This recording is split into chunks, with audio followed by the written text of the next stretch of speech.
अंधश्रद्धेचा बाजार मांडून महिलांची फसवणूक आणि महिलांवर बलात्कार करणारा इंदापूरचा परंतु सध्या करमाळ्यात असलेला भोंदू मनोहर मामा उर्फ मन्या भोसले याच्यावरती 7 गुन्हे दाखल झाले आहेत आणि आता त्याच्या पैशाचा विल्हेवाटीचा प्रकार समोर आला असून यामध्ये व्हाईट कॉलरची मंडळी पुढे येताना दिसत आहेत.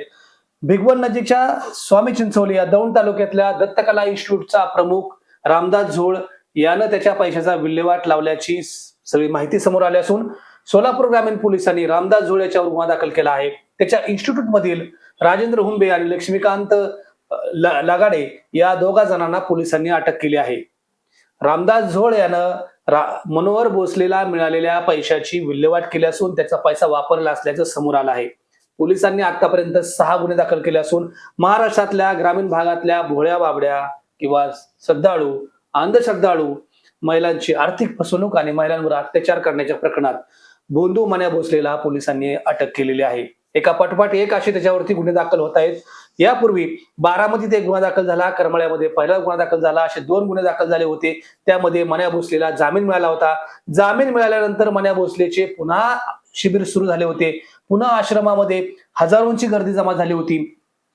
मन्या भोसले हा भोंदू आहे हे माहीत असताना देखील लोकांची गर्दी होत होती आणि आता पुन्हा एकदा मन्या भोसले किती नालायक आणि नीच आहे हे जेव्हा समोर आलं की अनेक महिलांची त्यांनी आर्थिक फसवणूक केली आहे, साथीदारांच्या मदतीने त्यांच्यावर बलात्कार केलेले आहेत आणि त्यानंतर पोलिसांनी आणखी 4 गुन्हे दाखल केले. 6 गुन्ह्यामध्ये आतमध्ये असलेला मनोहर भोसले नेमकं या पैशाचं काय करत होता याची सुरुवात जेव्हा तपासाची पोलिसांनी केली तेव्हा त्यांना लक्षात आलं की अनेक संस्थांना त्यानं पैसा दिलेला आहे. या पैशापैकी रामदास झोळचं कनेक्शन समोर आलं आहे. व्हाईट कॉलर आणि शिक्षण सम्राट म्हणून लोकांमध्ये मिरवणारा रामदास झोळ आता मन्या भोसलेचे हा नीचपणाच्या धंद्यातले पैसे वापरत होता हे समोर आलेले आहे. रामदास झोळ सध्या फरार आहे. भिगवण नजीकची दत्तकला इन्स्टिट्यूट महाराष्ट्रात प्रसिद्ध आहे. वेगवेगळ्या प्रकारचं इंजिनिअरिंगचं प्रशिक्षण देणारी ही इन्स्टिट्यूट म्हणून प्रसिद्ध आहे. या इन्स्टिट्यूटच्या माध्यमातून त्या पैशाची विल्हेवाट लावल्याचं समोर आलं आहे. या इन्स्टिट्यूट मधील 2 जणांना अटक केलेली आहे. त्यापैकी एक राजेंद्र हुंबे आहे आणि दुसरा लक्ष्मीकांत. या दोघांना पोलिसांनी आता अटक केली असून रामदास झोळचा पोलीस शोध घेत आहेत.